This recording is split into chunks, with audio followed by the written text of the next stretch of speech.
and be able to intervene so that their tomorrow can be secured.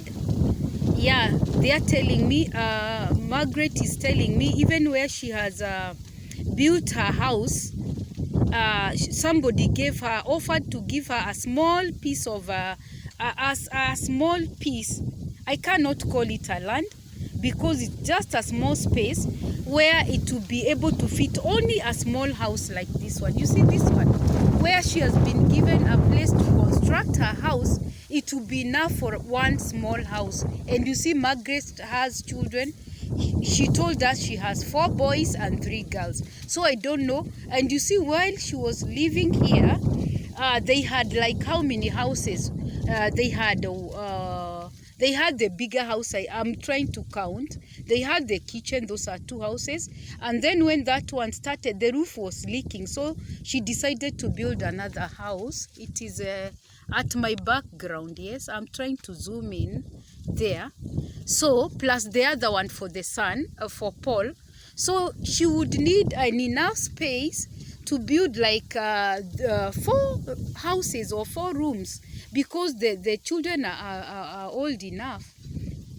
One of the son is who has completed Form 4, need privacy, need her own house. There's the other one son who is in Form 2, and the other ones, they are in the lower primary, the CBD system, you know.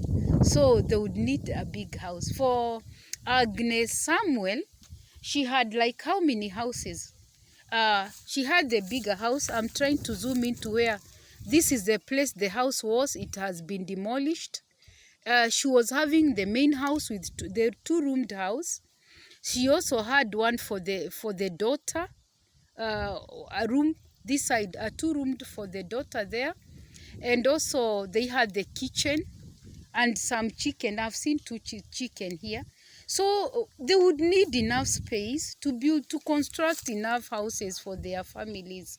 So I would appeal to people, I would appeal to Kenyans to come to the rescue of these 4 women.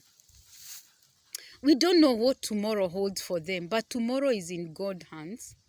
And we are pleading with people here, if we could, if people could come in, the local government, Wakenya wa uhisani mwema, wale wanaweza wasaidia to help them put up somewhere where they can call home. Because at the end of the day, if you look at them, they look distressed. They are not at peace. It is, I understand they are Christians. They are grounded in the Word of God. That's why they are fasting. They are praying right now.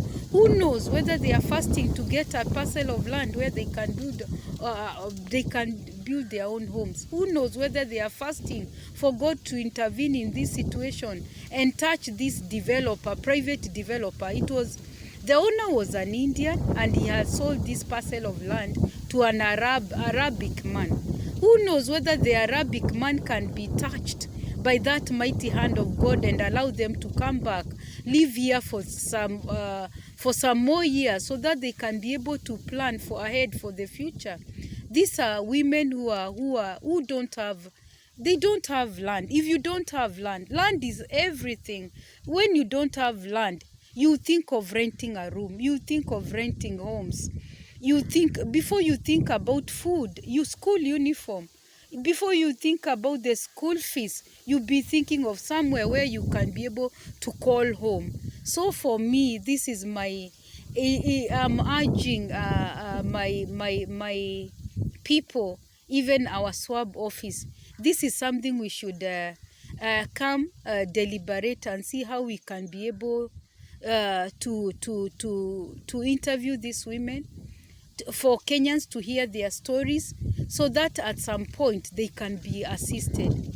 Because when a woman is so distressed, wakati wamekaa hawajui kesho yao iko namna gani, hata kule wanaenda kutafuta kazi hawatakuwa na amani, hata kama wanakula na wanavaa, they won't be happy. Because at the end of the day, if the developer can be able to sell the land to an Arab, and that Arabic man, maybe what if he comes one day and decide also to sell? maybe whatever you want, the project you want to put up here might not be value, might not add value to what you want to do, might not I'm trying to say might not maybe be able to bring back the money which you have used to construct whatever they are constructing. And I didn't tell you, ninataka waseme wenyewe what is happening here, Margaret na Agnes Samuel, kwa sababu they told me there is somebody who has been put here, an askari, to guard this place. They are not even supposed to come here, because when they come here, they are always reminded you are chased out of this place. You are not supposed to be here. So this place is being guarded by a guard, by a watchman who has been given the mandate to do that. So even us, while we are here doing this story, it's like we are trespassing. We are not supposed to be here. Hebu tueleze kuhusu vile siku za mwisho vile mlifurushwa kutoka mahali hapa, na vile walileta mtu wa kuchunga hapa pahali, hata hamukuwa mnakubalishwa hata kuingia hapa kutoa vitu zenyu. Sisi tulikuwa tunaishi hiyo mwanzo, tukaishi vizuri, lakini baada ya kukua ndo waniuza, yule aliwekwa kama kiateka. Yeye ndiye alikuwa na uchungu wa kukua, anasema muende na muende. Anaitwa nani? Hata simjui nani. Akakuwa na harakati ya kukua, sisi akikuja hapa hataki kutuona. Alikuwa hataki kutuona. Akifika hapa anasema mimi nilimwambia muende. Tukaambia sisi kama mlitupea pesa tukakuwa tumejenga haraka, lakini vile hamkutupea chochote hatuwezi jenga haraka, kwa sababu paka tukatafute kibarua, wajengaji ni hao wako mashuleni. Haya sasa sisi tutafanyaje paka tujenge haraka tutoke hapa kwa boma lenu? Sasa sisi tukakuwa tuko hali ya juu paka tulikuwa hatuna amani, lakini ikaendelea hivyo paka tukatoka hivyo juu paka hatujamaliza. Mara mwisho akasema ninakuja kuichoma hiyo nyumba yako, kama hutaki kutoka nitaichoma. Nikamwambia mimi niko na mtoto mdogo mchanga, amezaliwa juzi, hata hajatoka hata nje, nitaivunja vipi hii nyumba? Akasema vunja hivyo hivyo, kwani mtoto yuko na sababu gani huyo mtoto? Akamwambia kumbe wewe hujui maana ya mtoto. Haya ni sawa, nitavunja hiyo nyumba. Watu wote wako na nyumba hapa, lakini unaoneo yangu. Mimi najua watu wote wanajenga, lakini wewe hujajenga. Kamuuliza aliambiwa na nani? Haya, shika njia, nenda kaangalia hiyo nyumba yangu kama sijengi. Nyumba zangu zilikuwa 3 hapa, bado hiyo moja unasema sivunji. Hizo nyingine zilienda wapi? Akasema mimi nataka utoke hapa. Akasema tutatoka, ataleta polisi. Tukasema sisi hatuwezi kwenda polisi kwa sababu hatujakosa kitu, ni vile ule uwezo wa kujenga haraka hatuna. Okay. Na mvua unanyesha, anasema watu waondoke.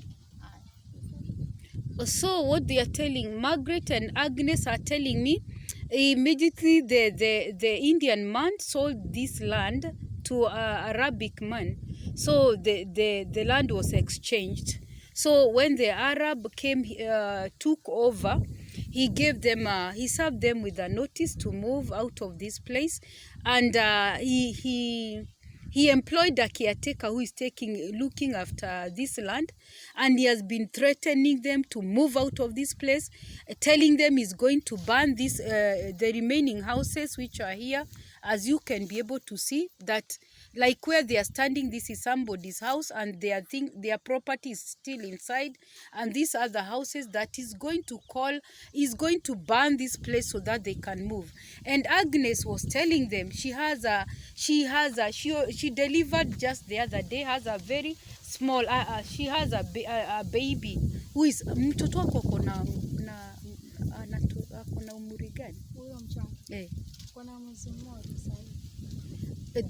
Agnes has a baby who is barely 1 month old, and he was telling the caretaker that he cannot move out of this place because the baby is still very young. It has been raining, and she doesn't have resources to go look for somewhere. She has also not found a place to build, to put up another house. So she was pleading with the caretaker to allow her take our time, get a place to build, get the wood, the sand, so that he can be able to put a house elsewhere. But the caretaker, the last time the caretaker was talking to her, she told her the other people have left and you're still here, and I'm going to burn your house so that you can know that I'm serious, or else I'm going to call police. I'm going to call police to arrest you and take you to court. And as Margaret was telling us, they were asking them, the caretaker, if you're going to call police and take us to call police to arrest us and take us to court, what kind of crime have we committed? We haven't refused to move away from this place. It's only that you never gave us enough time to vacate this place, and our children are still in school, and they are the ones who construct these houses for us. How are they going to construct these houses for us when they are in school? You should give us just enough time for us to vacate this place in peace. And you are also aware that they don't have another land to go to. They are just begging other Kenyans to give them a place. They can set small houses there, just small tiny houses, so that they can be able to get somewhere to sleep for the time being. So this is Margaret. I'm from Diani, in this village. Hii kijiji chaitwaje? Hiki kijiji kinaitwa Maweni. This from Maweni, informal settlement. Sorry. This is Margaret, and I don't know. I wanted you to see me. Agnes Sam. Yes, I wanted you people to see me, but unfortunately, I don't know whether I can be seen. So from here in Maweni, an informal settlement, and a settlement which have been a home for these families. They are not the only families which are here.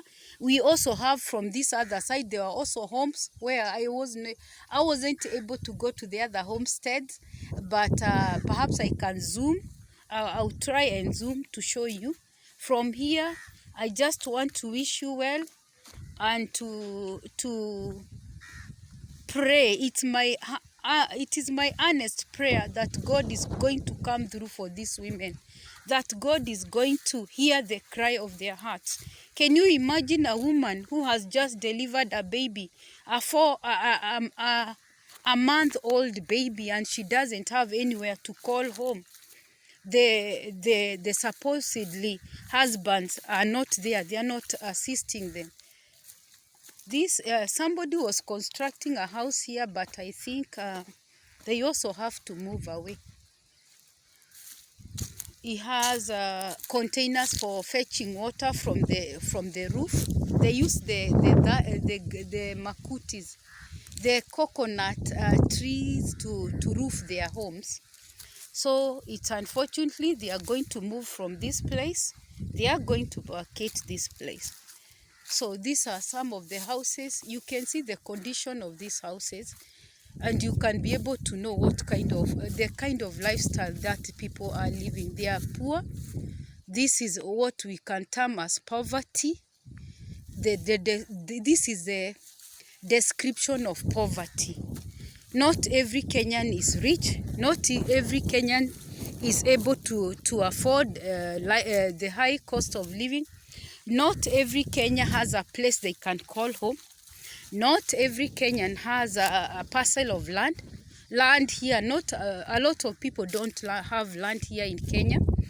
Some people, sorry. A section of Kenyans don't have land, and that's why you find when people we have a lot of court cases where people go fighting for parcel of land, killing one another, brother turning his machete on his brother, a father killing his son for lack of enough land.